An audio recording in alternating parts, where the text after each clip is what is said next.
Greeks are preparing for a referendum on July 5 that will see the debt-ridden country either accept or reject punishing austerity measures imposed by international creditors amid a serious cash crisis, street protests, and increasing threats from global institutions.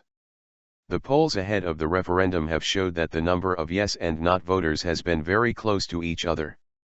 A new survey on July 3 showed a swing against the government to a yes result, amid a sense of crisis fueled by cash rationing and burgeoning protests, as reported by AFP.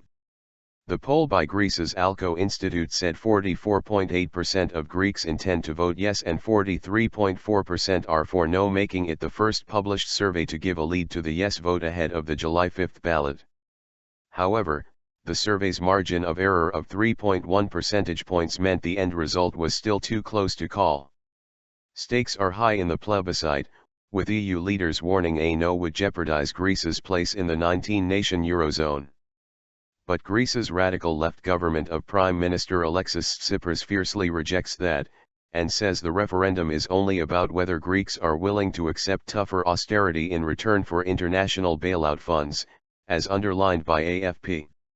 Although Greece's European creditors have signaled there would be no talks until they see the referendum results, Greek officials said there is still hope of reaching a deal even ahead of the referendum. Greek Finance Minister Yanis Varoufakis said July 3 that it was not too late for Athens to reach a deal with its international creditors ahead of the referendum.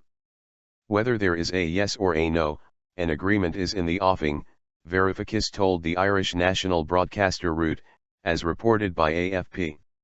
If there's a yes, the Greek government is simply going to sign on the dotted line on the proposals by the institutions on the 25th of June. If it's a no, I can assure you that during this week of impasse we've had some very decent proposals coming from official Europe, confidentially. A deal is more or less done.